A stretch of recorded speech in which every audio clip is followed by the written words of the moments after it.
महत्वपूर्ण समाचार। भारतीय क्रिकेट टीमના સ્ટાર ખેલાડી ચેતેશ્વર પૂજારાની નિવૃત્તિ। ચેતેશ્વર પૂજારાએ ક્રિકેટના તમામ ફોર્મેટમાંથી નિવૃત્તિ લીધી છે। પૂજારાએ સોશિયલ મીડિયા પર નિવૃત્તિ વિશે માહિતી આપી। ચેતેશ્વર પૂજારાએ ભારત માટે 100 થી પણ વધુ ટેસ્ટ મેચ તેઓ રમી ચૂક્યા છે। ભારતીય ટીમ માટે ટેસ્ટ મેચમાં પૂજારાએ 19 સદી ફટકારી છે। તો ચેતેશ્વર પૂજારાએ 2023માં ઓસ્ટ્રેલિયા સામે છેલ્લી મેચ રમી હતી। એવું કહી શકાય કે રાહુલ દ્રવિડ બાદ ભારતીય ટેસ્ટ ક્રિકેટની બીજી દિવાલ આજે તૂટી છે। તો ચેતેશ્વર પૂજારાએ ઇન્ટરનેશનલ ક્રિકેટમાંથી નિવૃત્તિ જાહેર કરી છે।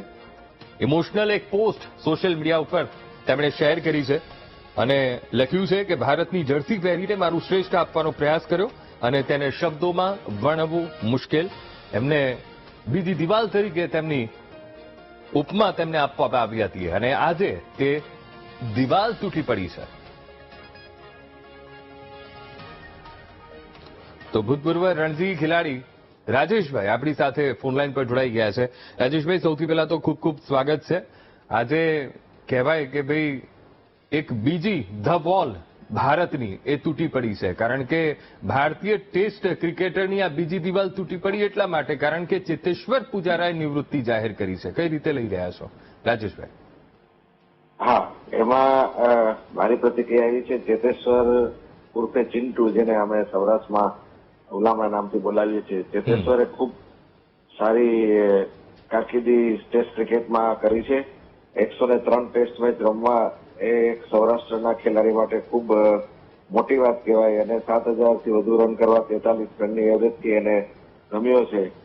પણ બધાનો એક સમય આવે છે। ચેતેશ્વરનો પણ 37 વર્ષની ઉંમર થઈ એટલે હવે એક સમય આવ્યો જેને યુવાનો માટે જગ્યા કરી દીધી છે અને હજી કદાચ 1-2 વર્ષનું ક્રિકેટ એનામાં હતું, પણ છતાં એને કોમેન્ટ્રીની અંદર આ વર્ષે એને સારી એવી કારકિર્દી શરૂ કરી છે એટલે એમને અમારા બધા વતી શુભકામના પણ પાઠવું છું।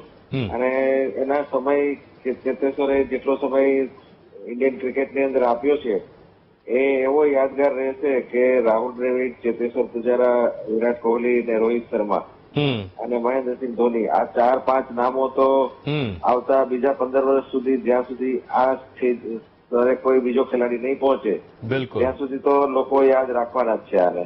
અને ચેતેશ્વર સૌરાષ્ટ્રમાં પણ રણજી ટ્રોફી કદાચ રમવાનો છે આ વર્ષે 1 વર્ષ માટે એવું સાંભળ્યું છે। તો એ યુવા ખેલાડીઓને પણ પ્રોત્સાહન ઘણું બધું મળશે, જેની સાથે રમશે જેટલા પણ મેચો રમશે સૌરાષ્ટ્રમાં અને સૌરાષ્ટ્રને પણ એની ખૂબ જરૂર છે ચેતેશ્વરની। અને ઇન્ડિયન ક્રિકેટમાં પણ ભવિષ્યમાં જયારે કદાચ કોમેન્ટ્રીમાંથી થોડો સમય કાઢશે તો ભવિષ્યમાં સિલેક્ટર અથવા બેટિંગ કોચ તરીકે પણ આપણને જોવા મળી શકે એમ છે। અને એનું હજી ક્રિકેટ પૂર્ણ નથી થઈ ગયું, એ પૂર્ણ વિરામ મૂકે એવો વ્યક્તિ નથી અને ખેલાડી પણ નથી। એ બહુ શાંત સ્વભાવનો અને ઊંડું વિચારનારો ખેલાડી છે અને ભારતીય ક્રિકેટને હજી ખૂબ જ એ કામ આવશે અને કામ આપશે પણ એના જ્યાં સુધી એના હાથ પગ ચાલતા હશે ત્યાં સુધી, એવું એક છે। એટલે મારી ખૂબ ખૂબ શુભકામના ચેતેશ્વરને અને અત્યંત ખુશીની લાગણી સાથે એવું અનુભવું છું કે સૌરાષ્ટ્રને બહુ મોટું નામ આપ્યું છે અને ભારતીય ક્રિકેટમાં અને વિશ્વ ક્રિકેટમાં। બિલકુલ, અને આશા રાખીએ રાજેશભાઈ કે આવનારા દિવસોમાં સૌરાષ્ટ્રમાંથી ઘણા બધા ચેતેશ્વર પૂજારા એ ઇન્ટરનેશનલ ફોર્મેટમાં આવે।